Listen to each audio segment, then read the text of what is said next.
compartiendo con ustedes informaciones relevantes que tienen que ver con este tiempo excepcional que estamos viviendo. Este ciclo, que se denomina Diálogos en tiempos de pandemia, es un espacio virtual que es creado por el Departamento de Comunicaciones de la Universidad de Antofagasta y surge con el objetivo de informar a la comunidad en torno a diversos tópicos de interés. Esta iniciativa se desarrolla en vivo a través de la plataforma Zoom y se transmite por la red institucional de Facebook Live de la Universidad de Antofagasta. Además, cuenta con el apoyo de la red USTV, proyecto de televisión asociativa sin fines de lucro de las universidades del Estado de Chile, y desde donde se replica la señal en la página www.ustv.cl, en el canal de televisión digital 14.3 y en el canal 123 del cable operador Zapping TV. En esta oportunidad, junto con volver a darles la bienvenida y comentarles que la expositora tendrá un tiempo aproximado de 30 minutos y que ustedes pueden hacer las preguntas al anfitrión, ya sea a través del chat de Zoom o también vía Facebook, en la transmisión live de la página de nuestra universidad, tiene que ver con, obviamente, qué nos causa este tipo de pandemia. Han estado desde siempre, pero ¿qué son? ¿Son buenos? ¿Son malos? Esta invisibilidad es desde siempre, es natural. ¿Se puede acabar con un virus? Bueno, para conocer precisamente de las luces y sombras de los virus, nos encontramos con la doctora Cristina Dorador, a quien le damos la bienvenida a estos diálogos en tiempo de pandemia. Hola, buenas tardes. Muchas gracias por la presentación y por invitarme a dar esta presentación. Que voy a compartir.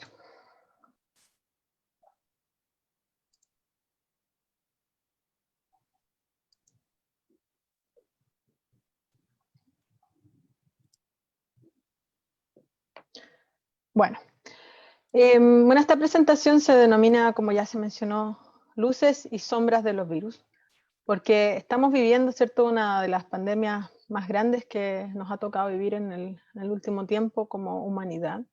Y el protagonista, digamos, de esta pandemia ha sido un virus muy, muy particular. Entonces también lo que quiero compartir con ustedes hoy día es la importancia de los virus en realidad en el ecosistema, en el planeta, y también cómo estos virus pueden ser vistos a veces desde el punto de vista humano, ¿cierto?, como los villanos o también como entidades biológicas muy importantes para nuestra propia existencia. Incluso es probable que la vacuna o las vacunas que tanto esperamos están siendo diseñadas en base a conocimiento y en base a elementos de virus. Entonces son justamente muy importantes. Bueno, para comenzar, lo más importante de señalar es que nosotros, seres humanos, vivimos en un mundo, en un planeta microbiano. Los microorganismos son los organismos más pequeños que existen. Al ser tan pequeños, pueden alcanzar altas densidades y abundancia porque tienen mucho espacio para eso y también tienen muchos recursos energéticos y nutricionales para poder crecer. Cuando hablo de pequeño, me estoy refiriendo a, si ustedes vieran, no sé, poner un punto dibujado con una punta de lápiz, eso divídalo en 1.000.000. Uno de esos puntitos puede ser el tamaño de una bacteria, más o menos. Entonces es imposible verlo, ¿cierto?, directamente por nuestros ojos. Son organismos que son literalmente invisibles. Además, estos organismos son muy diversos, son distintos entre sí y hay de distintos tipos. Participan también de procesos que son claves para la mantención de la vida en el planeta, ya sea a niveles globales como también a niveles más pequeños. Por ejemplo, son muy importantes la producción de gases que claramente modifican y van ayudando a tener la atmósfera que tenemos que nos permite vivir. Por otro lado, son fundamentales en los suelos para el reciclaje de los nutrientes que permite que las plantas, ¿cierto?, se puedan desarrollar. Y así un sinnúmero de ejemplos que podemos también ir profundizando en el desarrollo de esta presentación. Pero también son fundamentales para el desarrollo de otros organismos, incluyendo los humanos. Hace poco, también lo voy a comentar, no es que no se supiera, pero sí se supo con mayor evidencia de que en realidad nosotros como seres humanos compartimos hábitat con microorganismos. O sea, nosotros también somos una conformación microbiana, de cierto modo. Bueno, los microorganismos, como son organismos invisibles, también lo fueron por mucho tiempo invisibles para el ser humano. Hay muchos procesos quizá, y también incluso organismos que nosotros aún no conocemos. Eso es algo cierto que se dedica a la investigación científica. Y también otro tipo de investigación, poder hacerse preguntas y descubrir, ¿cierto? O encontrar nueva información y nuevo conocimiento, generar nuevo conocimiento. Entonces, en el caso de los microorganismos, fue clave este invento, que es muy pequeño, si se fijan, fue el primer microscopio, una lámina de metal, la cual el inventor, ¿cierto? Un microbiólogo holandés, Anton van Leeuwenhoek, desarrolló este sistema que fue muy simple en realidad, puso una pequeña esfera de vidrio y adelante una lámina donde poner la muestra, que en el primer caso lo que él observó fueron gotas de lluvia incluso, agua de lluvia, y encontrar que en esa gota había distintos organismos moviéndose. Bueno, a partir de eso, por supuesto, se perfeccionó mucho este microscopio inicial y se empezaron a ver que efectivamente habían microorganismos, organismos existentes en distintos ambientes. Y también le permitió no solamente mirar microorganismos, sino que mirar los apéndices y los detalles de otros organismos. Ahí se ven en ese apartado insectos. Pudo determinar claramente algunas características morfológicas de los insectos gracias también a observarlos con esta herramienta. Esto fue a principios de más o menos del 1700, pero ya 100 años después, o 150 años después, otro descubrimiento o experimento que fue clave para darles un rol a los microorganismos. Porque una cosa es que se conoció que existían en el ambiente, pero después también se encontró que estaban presentes en las personas, estaban presentes en los animales, y se vinculó a ciertas enfermedades. Entonces ese fue un poco el nacimiento de la microbiología clásica, la época de oro de la microbiología, donde dos microbiólogos muy conocidos, Pasteur y Koch, fueron claves, ¿cierto?, para determinar esta relación entre microorganismos y enfermedades. Fue muy importante porque al descubrir eso, se pudieron desarrollar tratamientos para enfermedades. Una de ellas fue la tuberculosis. La gente antes se moría, de algunos se sabía de que se moría, tenía fiebre y otro tipo de características fenotípicas, pero no se conocía la causa. Entonces, muchas enfermedades son causadas por microorganismos. Entonces, de ahí nace su mala fama, porque inicialmente se vinculó a enfermedades. Pero lo cual además, insisto, fue muy bueno porque se pudieron encontrar digamos, soluciones como desarrollo de vacunas y el desarrollo también de antibióticos, que son compuestos que permiten, ¿cierto?, matar a este caso, bacterias. Bueno, como les dije también en un comienzo, nosotros como humanos no somos humanos 100%, o sea, no es que seamos 100% células humanas, nuestra conformación, sino que en realidad somos una convivencia de bacterias, arqueas, que es un grupo de microorganismos, otros eucariontes, como hongos, y también virus. Todos esos organismos viviendo, y las células humanas, viviendo en comunidad, en esta conformación que llamamos, ¿cierto?, personas o seres humanos. Se ha calculado más o menos cuántas células humanas versus células microbianas existen, y la tasa es como de 1 a 1 a 3. O sea, un poquito más del 50% de nuestra conformación son células microbianas. De hecho, nuestro intestino, varios kilos son de bacterias. Nuestro cuerpo, en realidad, varios kilos son bacterias. Te dirán, bueno, ¿qué tienen que ver las bacterias con nosotros? Son fundamentales. Entonces, los microorganismos son claves para que nosotros existamos primero y para que también podamos funcionar en este contexto físico.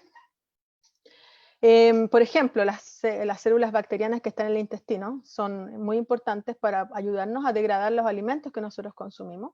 También producen compuestos, que incluso hay unos trabajos bien interesantes, que algunos de estos compuestos son neurotransmisores que tienen rol directo en el sistema nervioso central. O sea, hay un vínculo entre los microorganismos del intestino con lo que nos pase a nivel cerebral incluso.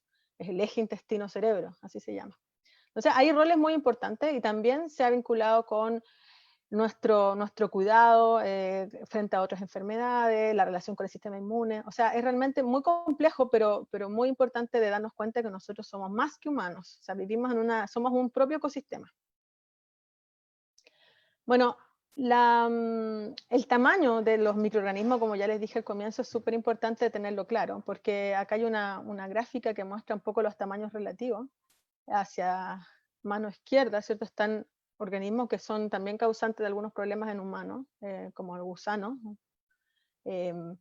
Después están los hongos, ya sean levadura u otro tipo de hongo, amebas y bacterias, y acercándonos a mano izquierda, los virus. Para que se den cuenta un poco la relación de los tamaños. Eso, la escala que está debajo son las escalas primero en milímetros, centímetro, milímetro, micrómetro, nanómetro y angstrom incluso. O sea, son muy, muy pequeñas, ¿ya? Que por supuesto no los podemos ver. Y ahí están los virus, son las partículas más pequeñas que existen dentro de las entidades biológicas. Bueno, los virus, los protagonistas de esta presentación y los protagonistas de estos meses, la definición es compleja, porque no son seres vivos, literalmente, pero sí son entidades biológicas, o algunas personas lo llaman elementos genéticos, cuyo genoma, o sea, lo que está dentro de esta envoltura proteica, que vamos a ver lo que es, puede haber DNA o RNA, o ADN o ARN, que es el material genético que contiene, ¿cierto?, toda la información genética necesaria para que ese virus siga replicándose. La replicación de estos virus, eso es lo más importante, ocurren dentro de una célula huésped. O sea, hay una célula que es la que hace un tipo de match con el virus ingresa su material genético, ocupa la maquinaria de esa célula y se empieza a reproducir dentro de ella. Hasta un momento que la célula ya por un tema físico no puede contenerlos más y se rompe y libera más partículas virales. Es la típica forma en que los virus se replican. Y vamos a ver que los virus son muy versátiles y son capaces de infectar todos los tipos de células, o casi todos los tipos de células que existen en el planeta. Entonces, como les dije, ocupa la maquinaria metabólica del huésped y los ribosomas también para formar partículas llamadas viriones que sirven para proteger al genoma y transferirse a otras células. O sea, en el fondo, son elementos genéticos que están envueltos en esta pared proteica y esas proteínas, algunas de ellas son específicas para la célula que infectan. Por eso la infección viral también es muy específica. Una pregunta, digamos, que ha surgido siempre desde que se conocieron los virus, es si pueden ser considerados seres vivos. Y bueno, el consenso actual es que no estrictamente, sino que son entidades biológicas que necesitan de otras células para poder reproducirse. O sea, esa, digamos, es la diferenciación clara, que al no ser ¿cierto?, replicable, no nos pueden ser considerados seres vivos. Pero a pesar de no ser considerados seres vivos, son claves de la naturaleza. O sea, es como una interfase bien interesante ahí según la definición, entre lo vivo y lo no vivo. Bueno, ejemplos de virus, como no los podemos ver, la única manera de poder visualizarlos es usando unos microscopios muy especiales que se llaman microscopios electrónicos, donde uno puede visualizar su estructura, que son muy pequeños, y en este caso la imagen de abajo es un bacteriófago, o sea, un fago, un virus que infecta bacterias, que tiene una forma muy clásica en el caso de una bacteria que los biólogos usamos mucho para hacer experimentos, que se llama Escherichia coli. Tiene una cabeza, una cola y como unas patas, que son las que se anclan, ¿cierto?, a la pared de la bacteria e inyectan a través de esa cola el material genético. Como les decía, los virus infectan distintos tipos de células. En este caso, en la imagen de arriba, pueden ver una bacteria que está siendo infectada por muchos virus. O sea, esa bacteria ya está en las últimas. Si se fijan, dentro de la misma bacteria ya hay partículas virales, hay virus que se han ya desarrollado, entonces está a punto, yo creo que de reventar. Y abajo hay otro ejemplo de una arquea, otro tipo de microorganismo que en este caso es extrema, habita ambientes termales de muy alta temperatura, y aún así en esas condiciones existen virus que infectan este tipo de organismos. Estos virus tienen otra morfología, si se fijan son como unos cilindros, que tiene un virus de ADN de doble hebra y que infecta esta arquea hipertermófila, que se llama Pyrobaculum, la arquea. Otro ejemplo es que también los virus infectan plantas o células vegetales. Acá el más conocido, porque también se ocupa mucho para biotecnología, es un virus que se llama del mosaico del tabaco, porque las marcas que generan en la hoja de la planta del tabaco van formando como un tipo de mosaico, son muy características. Y también los virus se observan de esta manera como palitos pequeños. Y la imagen de abajo es un virus que lo hemos escuchado mucho acá en Chile, que afecta a células de salmón, del pez, generando la enfermedad de la anemia infecciosa del salmón o ISA. Es un virus de RNA. O sea, los virus causan distintas enfermedades, pero también pueden infectar distintos tipos de células. Entonces, por lo mismo, no es de extrañar que también puedan infectar humanos. O sea, hay muchos casos de enfermedades que son causadas por virus que infectan directamente humanos, como es el caso del famoso coronavirus o el SARS-CoV-2, que es cierto el responsable de esta enfermedad COVID-19 que nos está afectando tremendamente a nivel mundial. Acá hay una imagen reconstruida, por supuesto, de microscopía electrónica y con otras técnicas, donde se pueden ver las partículas virales, que son las que están en celeste, sobre una célula que también las células empiezan a presentar como una deformación, a extender como unos filamentos, y ahí empieza también el virus a infectar y manifestarse. Estas son células del sistema respiratorio humano. Pero también los virus realmente son muy sorprendentes, ¿eh? Los virus son capaces incluso de infectar otros virus. Hay un caso muy especial de virus que se llama los mamavirus o también mimivirus, que son virus muy grandes, son virus gigantes que incluso tienen el tamaño de una bacteria pequeña. O sea, así de grande es un virus. Y se tiende a parecer una bacteria, pero no es bacteria, es un virus. Es un virus que le hubiese gustado ser bacteria, pero se quedó como virus. Entonces tiene incluso muchos genes, incluso tantos genes como una bacteria. Y este virus puede ser infectado por otro virus, uno por supuesto mucho más pequeño. Este virus gigante que yo les comento es un virus que infecta amebas.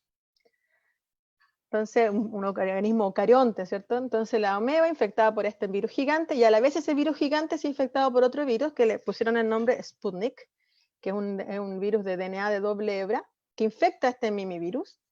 Y este virus Sputnik se ha encontrado que está presente también en muchos otros virus y también células de los 3 dominios de la vida. O sea, un virus pequeñito pero muy versátil. O sea, por supuesto, genéticamente es diferente, pero para que se den cuenta que en la naturaleza podemos encontrar distintos ejemplos de infecciones de virus.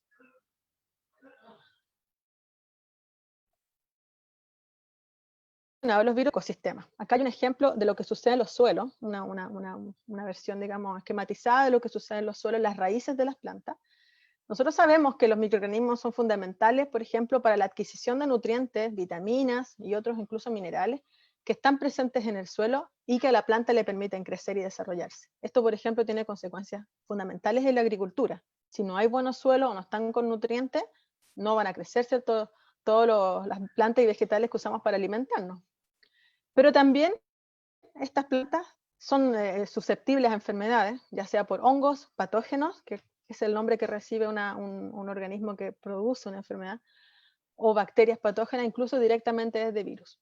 Pero por otro lado, hay un equilibrio ecológico, en el sentido de que el microbioma o los microorganismos que están en el suelo están creciendo, desarrollándose entre sí, algunos compitiendo, otros siendo simbiontes, pero también aparecen los virus, que son capaces de infectar algunas células, las rompen, liberan carbono al sistema y ese carbono es utilizado por otros organismos. O sea, en ese contexto es difícil ver a los virus como los malos de la película, porque si no existiesen los virus en este caso, no existiría tampoco este reciclaje de nutrientes. Entonces, por eso es tan complejo esto de otorgar adjetivos de bueno y malo en el ambiente, porque en realidad va a depender también de la perspectiva. Lo bueno y lo malo es muy humano y tiene otras connotaciones. Pero claro, el virus actual en realidad no tiene, si lo ponemos en esa perspectiva, no tiene nada de muy bueno. Entonces son muy importantes en el suelo, pero también son muy importantes en el océano, y quizá donde tienen un rol mucho más apreciado. ¿Por qué? Porque el océano, ¿cierto?, es una masa de agua enorme, donde también hay una gran cantidad de biomasa en el contexto de la cantidad de organismos que están presentes ahí, microorganismos, zooplancton, fitoplancton, peces, aves, ¿cierto? Conviviendo en todo el ecosistema, etc. Y al ser una masa tan grande de agua, también pasan distintas cosas aquí durante el día, estaciones del año, años, etc. Y los virus tienen un rol también fundamental, porque son los que están nuevamente, entre comillas, destruyendo o atacando distintos tipos de células, de fitoplancton, de bacteria, de arquea, incluso quizá otros virus, de zooplancton. Y los organismos al morir liberan su carbono al ambiente, el cual es utilizado por otros organismos. Se les llama, de hecho, que es la bomba de carbono del océano. O sea, gracias a la gran infección viral o la gran cantidad de infecciones virales que existen, hay también un ciclaje muy alto de carbono, lo cual tiene consecuencias a nivel global. Pensemos en la producción de dióxido de carbono a la atmósfera y también en la fijación de dióxido de carbono en el océano y también la producción de otros tipos de gases relacionados. Incluso hay trabajos que han calculado más o menos la cantidad de virus en el océano. Se ha estimado que hay un total de 10 a la 30 virus en todo el océano. Es un número, sumémosle al 1.29, 30 ceros, es demasiado grande, nos cuesta imaginar, ¿no? Y eso también tiene un correlato con la cantidad de células bacterianas que hay. En el océano más o menos 1 es a 10. Por una bacteria hay cerca de 10 virus dando vuelta. Entonces hay mucha probabilidad de que una bacteria sea infectada. Los virus, como les dije, cumplen roles esenciales en los flujos de carbono y nutrientes en los océanos, teniendo consecuencias globales. Y se ha cuantificado también en la columna de agua, y la gran mayoría de los virus marinos están en las zonas oscuras del océano, o sea, donde no llega la radiación solar, donde también ocurren otro tipo de procesos.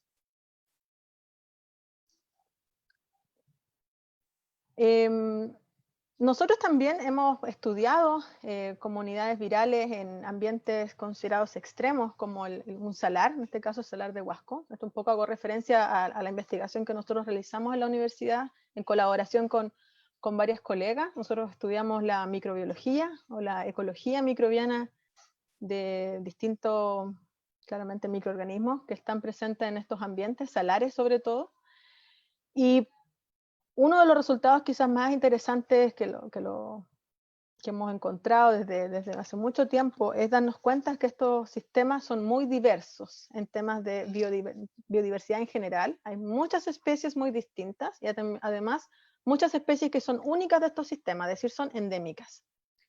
Pero cuando empezamos a estudiar la diversidad microbiana, nos dimos cuenta que también hay una cantidad enorme de organismos diferentes. De hecho, hacemos referencia a que hay una hiperdiversidad. Y una de las preguntas que se nos hizo, o nosotros mismas nos hicimos en ese tiempo, fue ¿qué causa que exista una alta diversidad? ¿Cuál es la razón por qué hay organismos tan distintos en estos sistemas que aparentemente, al ser extremos, debiesen albergar una microbiota muy adaptada a ciertas condiciones? Pero ¿por qué hay tanto tipo distinto? Bueno, una de las respuestas es la presencia también de virus, de distintos virus. Y les voy a explicar un poco por qué. Bueno, nosotros conocemos ahora, después de hartos años de trabajo, cuáles son los microorganismos que aquí viven en general. Por ejemplo, esto es una fotografía de un sistema de agua dulce del salar de Huasco. A simple vista podemos más o menos darnos cuenta, esas colonias que se ven ahí, macrocolonias negras, son unas cianobacterias que se llaman nostoc, que crecen de esta manera en el altiplano. También hay estos colores naranjas o rosados, sabemos más o menos qué grupos de bacterias son, no los voy a explicar los nombres, son muy complicados. Esto en bacterias, también hay distintas arqueas que están presentes en esta misma zona, y unos metros más allá de esta fotografía el salar cambia completamente y es un sistema hipersalino, o sea, si se fijan, dominado por estas costras de sal, donde también hay distintos grupos de arquea y de bacterias presentes ahí. Entonces nosotros estudiamos, tomando muestras ambientales directamente, ya sea de los llamados, tapetes microbianos, como los que se ven acá de colores, obtenemos su ADN total, usando distintas técnicas químicas sobre todo, y físicas, obtenemos el ADN, y ese ADN lo secuenciamos, tenemos su secuencia, y con esa secuencia las podemos clasificar y saber qué grupos están presentes ahí. Bueno, nosotros usamos una aproximación de agua, tomando muestras de agua, y las filtramos con unos filtros muy pequeños, más pequeños que una bacteria, 0.02 micras, y con un sistema que se llama de filtración tangencial, o sea, el agua va recirculando muchas veces, concentrando los virus, que era lo que a nosotros nos interesaba.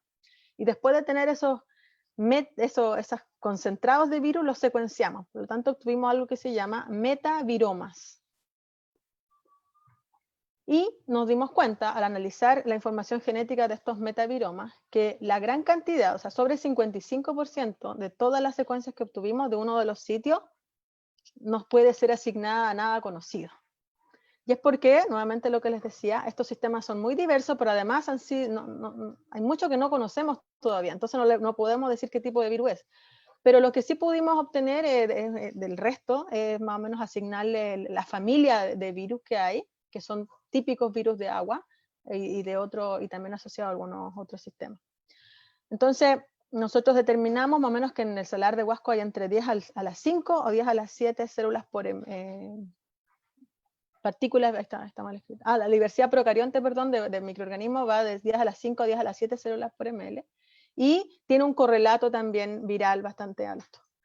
Y creemos que esta diversidad viral tiene también un rol pivotal en la función ecosistémica, porque como les mencionaba en el océano, son procesos que están ocurriendo acá de forma similar. O sea, las virus están, ¿cierto?, rompiendo distintas bacterias o arqueas. Ese ADN pasa al ambiente directamente y el ADN, por si ustedes no sabían, es una molécula muy estable. De hecho, se ocupa mucho para forense, ¿cierto? Para técnicas forense. Uno puede tomar una muestra del sitio del delito y saber a quién le pertenece. O sea, no se degrada tan fácil como uno espera. Entonces, en el ecosistema, en los ambientes naturales, el ADN también está presente ahí y puede ser incluso incorporado por otras bacterias. Puede ser incluso, esos son sistemas que se llama de transferencia génica horizontal, puede también incluso un virus, al infectar otra célula, traspasar una infección previa. Entonces se va formando como un puzzle de pedacitos de ADN. Y eso explicaría en parte por qué los microorganismos aquí son tan diversos, porque han tomado un poquito de ADN de todos, en términos evolutivos sobre todo, por supuesto, no pasa en el mismo momento. Entonces los virus tienen un potencial de infectar distintas formas de vida, produciendo enfermedades, influenciando los ciclos biogeoquímicos que hice mención, carbono y otros nutrientes, facilitando la transferencia de genes entre sí y, por supuesto, afectando el curso de la evolución de los microorganismos y también de otros organismos.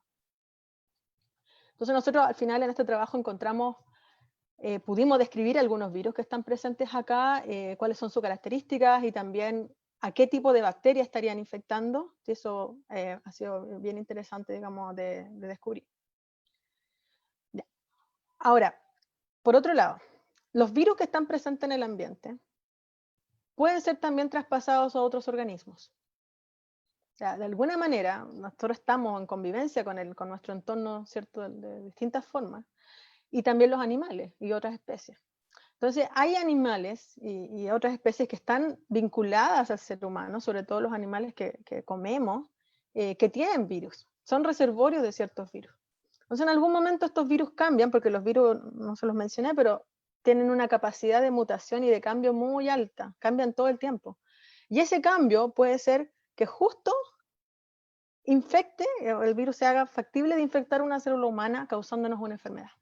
Por eso existen observatorios de salud pública a nivel mundial que están todo el tiempo mirando las posibles nuevas enfermedades y cuáles serían sus agentes causantes. Y fue gracias a eso que se descubrió, ¿cierto?, que una nueva forma, que había algunos síntomas muy diferentes a las típicas influencias, y cuando se estudia qué estaba causando esto, se descubrió que era un nuevo virus, que es lo que se llama la zoonosis, el paso, ¿cierto?, de la transmisión desde agentes patógenos de los animales en este caso, los humanos.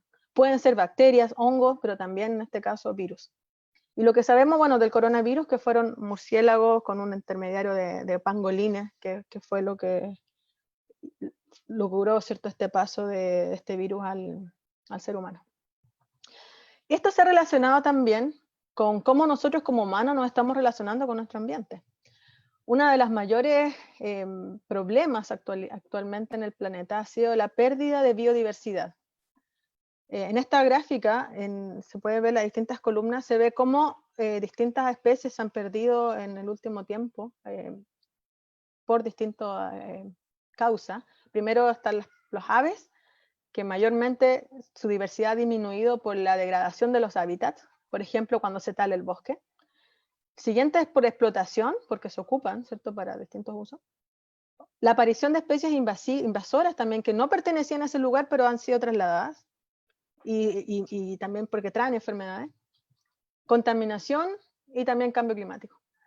La segunda línea es reptiles y anfibios, que también está relacionado con esas mismas características. Mamíferos y peces, donde los peces, sí, la mayor causa de la pérdida de biodiversidad ha sido la explotación, porque bien sabemos, ¿cierto?, la gran cantidad, ¿cierto?, de biomasa de peces que se pescan para consumo humano y también consumo animal sobre todo.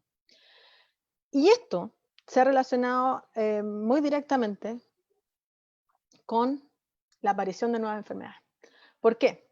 Porque si pensamos de nuevo nuestro planeta como un reservorio de alta biodiversidad, ya sea de animales, de plantas, de microorganismos, hay todo como un baile genético entre sí, y si empezamos a quitar esos componentes, algunos virus que están presentes en ciertas especies van a pasar mucho más rápidos a otros. Le quitamos como la capacidad buffer de poder frenar, ¿cierto?, estos traspasos tan altos de virus, en este caso con características patógenas. Entonces, y esto se relaciona claramente a nuestro estilo de vida y a nuestra forma que tenemos, insisto, relacionarlo con la naturaleza desde el punto de vista económico particularmente. Bueno, este virus que nos está afectando, el SARS-CoV-2, llegó al barrio microbiano porque también está afectando a humanos, por supuesto, pero de alguna manera igual está involucrado con otros microorganismos. Y llega, por supuesto, al barrio humano, ahí llegando como el invitado de piedra a este ecosistema microbiano y humano que tenemos, y causando terribles ciertos resultados. Pero esta no es la única pandemia que hemos vivido como humanidad, o sea, hay registros históricos desde antes de Cristo, no sé, la plaga de Antonino, la plaga de Justiniano, la peste negra, ¿cierto?, en la época del medioevo. Otro tipo de plagas que asolaron el planeta, sobre todo en Europa y en Asia, 1600, 1700. Y ya en el 1800, ¿cierto?, la plaga de cólera, que también llegó a Chile. Fiebre amarilla, la gripe española, la gripe rusa, como está ahí, el virus del VIH, que causa el SIDA. Y llegando, ¿cierto?, ahora a los 2000, con la aparición muy continua, y eso también llama mucho la atención, de distintos tipos de virus causantes de algunas influencias, algunas gripes, como el SARS, el MERS y ahora el COVID-19. Bueno, el nombre, yo creo que ya esto lo saben bastante bien porque hemos escuchado hasta el cansancio. El SARS-CoV-2 es parte de una familia de virus que se llaman coronavirus, virus de ARN, que provoca la enfermedad llamada COVID. Es una enfermedad muy contagiosa, respiratoria principalmente, pero también se ha visto que puede afectar a otros tipos de células dentro del ser humano. Y hay que claramente evitar el contacto con la persona infectada. El tema es que hay una gran cantidad de personas asintomáticas, entonces no sabemos si una persona está infectada o no. Por eso la única manera es prevenir. Prevenir es, ¿cierto?, lo que hemos estado haciendo por muchos meses, lo comentábamos al principio, el confinamiento, pero que sea efectivo. Pero pareciera ser que por lo menos en nuestra ciudad no ha sido tan efectivo debido a los números que seguimos teniendo. Cuando se descubre un virus nuevo, lo que más llama la atención, ¿cierto?, de los científicos es saber cuál es y tratar de entender su genética y tratar de entender también su modo de acción, porque de esa manera se puede avanzar rápidamente en alguna prevención y también en saber cómo enfrentarlo. Entonces, la cantidad de información científica que se ha publicado en los últimos meses es realmente exorbitante. Yo creo que en un momento llegaron a publicarse 50, 100 trabajos científicos por semana, quizá no todos los días, exageración, por semana, o sea, una cantidad enorme de trabajo, de todo tipo, desde ciencias sociales hasta biología molecular, tratando de entender, ¿cierto?, todo el contexto de la pandemia. Y así se fue avanzando un poco más en el conocimiento. Ahora incluso ya hay algunos resultados muy promisorios sobre futuras vacunas que ojalá sean así y logremos tener en el menor tiempo posible, quizá el próximo año, una vacuna que pueda ser aplicada y poder frenar, ¿cierto?, la pandemia. Bueno, como les dije, el virus tiene una forma muy especial, ¿cierto? Redondo con las proteínas que están afuera, y estas proteínas se pueden desactivar con jabón, por eso también la recomendación, ¿cierto? Más clave es lavarse las manos siempre. Pueden infectar también, como les dije, mamíferos, incluyendo el humano. También se ha dicho que pueden infectar incluso a gatos en algunos casos. Los antibióticos, por supuesto, que no sirven porque los antibióticos funcionan para bacterias, pero no funcionan para virus. Y también cuando ya ingresa el virus a nuestro cuerpo, empieza a infectar primariamente la zona nasofaringea y luego el sistema ya respiratorio. Y la enfermedad es muy terrible, me imagino usted que también las han visto bastante, se habla mucho, ¿cierto?, de los ventiladores mecánicos, porque esa es la forma, digamos, de contención y poder que las personas puedan seguir respirando. Y bueno, por lo mismo, lo más importante es la prevención con las distintas medidas que yo creo que ya están bien asimiladas para todos. Pero yo creo que al ser un microorganismo y no poder verlo, o que no genere quizá un efecto fenotípico directo, la gente quizá pierde un poco el temor a este tipo de enfermedad. Entonces, por lo mismo, yo creo que hay que extremar los cuidados porque aún no tenemos ninguna herramienta de tratamiento del coronavirus. O sea, estamos nosotros completamente eh, eh, frágiles frente a este tipo de virus nuevo. Nuestro cuerpo no sabe cómo enfrentarlo todavía. Estamos recién como humanidad avanzando en eso.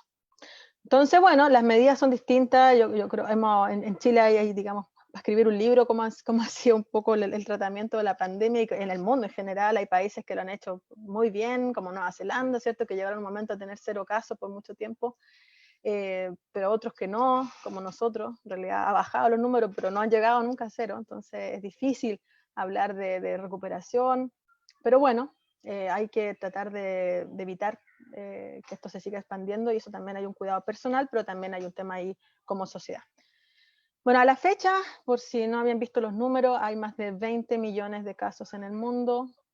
Chile lamentablemente está en la lista de los top 10 de casos por país, ni siquiera son casos totales, o sea, ni siquiera son casos por 100.000 habitantes, son casos totales. Nosotros somos un país de apenas 19 millones de personas, comparado con Estados Unidos o Brasil.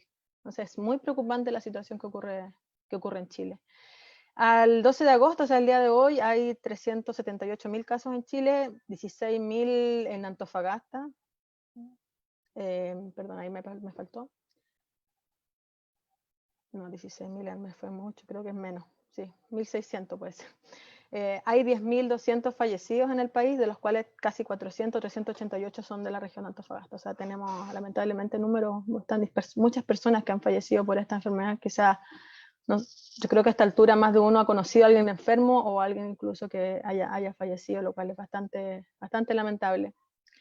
Incluso en el informe epidemiológico, el último que se liberó hace un par de días del MinSal, muestra esta nube de palabras con la cantidad de casos activos por comuna. Y fíjese quién está en medio: Antofagasta. Antofagasta es la comuna con más casos activos del país.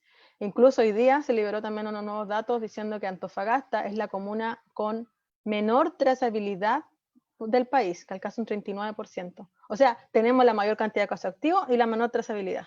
Y eso nos pone, yo creo, en una condición muy, muy compleja para enfrentar a futuro el coronavirus. Así que no nos extrañe que estemos mucho más tiempo en cuarentena en nuestra comuna al menos. Bueno, para terminar, ¿cómo enfrentaremos el futuro? En realidad nadie lo sabe. Estamos en una situación bastante incierta, pero sí sabemos que los virus, como les he hablado, son tan versátiles, están en todas partes, mutan mucho, cambian, saltan de una especie a otra.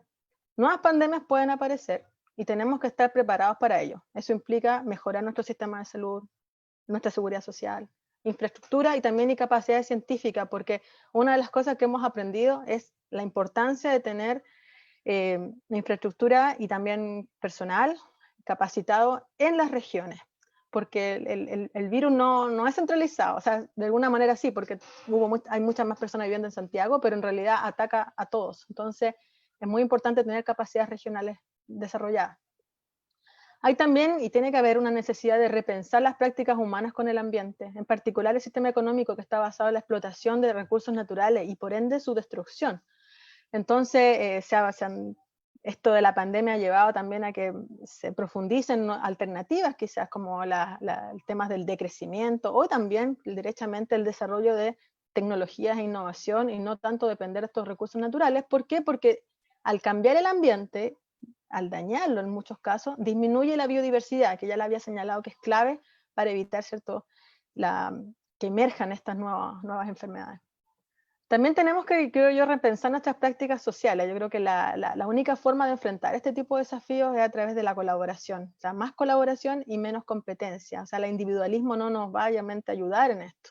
No, nos va a generar que nos aislemos mucho más y que incluso nos empeore nuestra existencia. Y bueno, quizá la reflexión más importante, que la pérdida de tantas vidas humanas, estamos hablando de más de 10.000 personas en Chile, debe significar algo en nuestra vida. O sea, no podemos hacer como que nada pasó, que son solamente números, son personas. Por lo tanto, y nuestros familiares, nuestros amigos que ya no están. Debemos reflexionar profundamente sobre el mundo que queremos tener y que ojalá todo esto no haya sido en vano. Que muchas gracias por su atención. Muchas gracias a usted, doctora Cristina Dorador, por acompañarnos en esto de las luces y sombras de los virus. Tenemos algunas preguntas que quisiéramos formularles. Catalina Palacios nos pregunta si es posible crear un virus en laboratorio. Si es posible crear un virus de laboratorio, no va a ser tan excelente como un virus en la naturaleza, pero en realidad no es un virus, se puede generar entidades biológicas basadas en ADN, pero en realidad yo sé que alguna de las ideas iniciales o algunas teorías fuera que este virus fue hecho por el ser humano, pero no hay ninguna evidencia que sea así. Cuando uno analiza su genoma, realmente tiene un correlato evolutivo, así que no fue creado. Pero sí es posible, por lo menos, llegar a algunas moléculas complejas tipo virus. Apuntar, doctor, antes de la próxima pregunta, que utilizó algunas ilustraciones de cómics de Alexandra Garín Fernández. Sí, no la mencioné, sí, le puse los créditos ahí, pero claro, Alexa, ex estudiante de nuestro laboratorio, nuestra universidad, doctora en microbiología, ilustradora, viróloga. Así que Alexa, desde un comienzo de la pandemia, incluso por supuesto en toda su carrera, se ha dedicado a hacer divulgación de la ciencia y ha hecho mucho trabajo respecto al coronavirus para poder explicarlo de este lenguaje gráfico a las personas y qué medidas hay que tomar. Maravilloso. Janetti Signorelli nos pregunta, quisiera saber qué opina de la posibilidad de que los virus sean controladores biológicos para mantener un ecosistema estable. Sí, bueno, en la práctica depende cómo lo veamos. En un ambiente, en un ecosistema complejo, como hemos hablado del océano o de los suelos, es difícil verlos como controladores biológicos porque es un término más aplicado. Pero sí, en ambientes controlados, claro que sí. De hecho, se han planteado herramientas basadas en virus para controlar plagas, o incluso se ha planteado teóricamente para poder mejorar lo que les decía, el ciclaje de los nutrientes, pero en ambientes controlados. En ambientes naturales es más difícil verlo desde ese punto de vista. Aunque igual, claro, uno puede pensar, si no existiesen los virus, las células crecerían, pero ad libitum, y tendríamos blooms mucho más bloom, digamos, de microalgas o de otros organismos. Alejandra Tavio nos pregunta, ¿por qué las autoridades señalan que el coronavirus es el de mayor circulación y se ha reducido la circulación de otros virus típicos del invierno? Bueno, por lo que yo he leído, porque yo no soy viróloga clínica tampoco, ha disminuido la circulación de otro tipo de virus, y eso no implica que no estén, sino que yo creo que si hacemos un estudio ambiental de virus, probablemente en algún ambiente no sé, por algún grupo de personas enfermas con resfríos, probablemente, no sé, por la gran mayoría sea derivado de coronavirus, pero van a haber un punto, no, van a haber resfríos comunes y otros. Lo que pasa es que no alcanzan el cuadro clínico que antes se detectaba en los hospitales en esta época, sino que ese cuadro clínico más bien se vincula a coronavirus que a otro tipo de afecciones. Pero eso no implica que no estén. O sea, yo creo que una clasificación simplemente de la práctica clínica. Pero desde el punto de vista microbiológico, sí, lo más probable es que también existan otros virus, pero están en muy en menor cantidad. Doctora Luz Díaz, junto con disculparse si es que lo comentó antes, pero pregunta, ¿cuál es el origen de los virus? Una gran pregunta, muy difícil también de responder. Ahí tenemos que remontarnos a las teorías de origen de la vida, donde lo más consensuado, ¿cierto?, es que en un momento en el planeta existían ciertas condiciones ambientales muy diferentes a las que hay ahora, ¿cierto? Una Tierra con una atmósfera reductora, condiciones muy hostiles a lo que sería la Tierra actualmente. Sin embargo, por distintos factores, sobre todo físico-químicos, estaban todos los ingredientes que encontramos ahora en los seres vivos, los elementos químicos, digamos, y empezaron a agruparse y a formar moléculas. Eso también ha sido comprobado que puede hacerse en el laboratorio, moléculas orgánicas principalmente. Incluso en el espacio hay moléculas orgánicas, hay azúcar en el espacio interestelar. Y esas moléculas empezaron a organizarse y formaron las primeras células. Pero hay algunas teorías que dicen que paralelamente también se formaron los virus. Entonces, no hay un rastro porque los virus no los podemos seguir en el pasado. De hecho, en microorganismos es muy difícil porque no hay fósiles, a diferencia de otros organismos. Sí, los organismos más antiguos fosilizados, microorganismos, son algunos estromatolitos que están presentes en Australia sobre todo, pero de virus sí que no tenemos ninguna evidencia física. Pero sí, teóricamente, y también cuando se analizan las proteínas, se puede llegar a una idea de que fueron eventos casi paralelos. Algunos tomaron el camino celular y otros tomaron el camino no celular, pero con conexión con la célula, ya que necesitan la célula para poder reproducirse. Pero es un buen tema de investigación, ese, muy interesante. Doctora, ya lo dijo antes, al finalizar casi su presentación, pero hay gente que de todas formas nos pregunta si es que, María Cristina Araya, por ejemplo, ¿nos enfrentaremos a una nueva realidad? ¿Viviremos constantemente con el COVID como lo conocemos o lo podemos controlar? Y en la misma línea, ¿cuáles son las posibilidades de que un virus similar o peor que el coronavirus surja? Bueno, yo creo que los grandes grupos de investigación en el mundo, en virología, en inmunología, están trabajando fuertemente en desarrollar una vacuna. O sea, eso lo hemos escuchado incluso hasta como una carrera, ¿cierto? Rusia dijo que había encontrado una vacuna, Estados Unidos y así. Así que esto va a llegar en algún momento. Ahora, lo que también queda por verse cómo va a ser la respuesta de la vacuna, por eso tiene que hacerse con tanta meticulosidad, o sea, tiene que probarse realmente que no vaya a causar otros efectos y que realmente sea efectiva. Y bueno, yo creo que va por buen camino, así que hay que tener paciencia nomás, de aquí a unos par de años ya esto esté más o menos controlado, pero eso no implica, como la otra pregunta sigue, que aparezcan nuevas epidemias, incluso el mismo virus este cambie. Pues es una de las opciones. Por lo mismo, es fundamental tener fortalecer todos los planes de vigilancia que ya existen a nivel mundial y también a nivel local y estar preparados. Yo creo que tenemos que tomar lecciones de esto. Así como en Chile, ¿cierto? Yo creo que estamos más o menos, no preparados, pero sí conocemos los efectos de un terremoto, que son los famosos desastres naturales. Esto también es un tipo de desastre más lento, eso sí. Tenemos que, yo creo que desarrollar muchas cosas para que no nos pase lo mismo que nos está pasando ahora con el coronavirus. Agregaría a eso aumentar los fondos de investigación, sin duda alguna, ¿o no? Sí, por supuesto, mucho. Eric Lo que Valdés, pasa es que algo que pasa mucho en nuestro país, hay un pensamiento a veces muy a corto plazo y muy aplicado.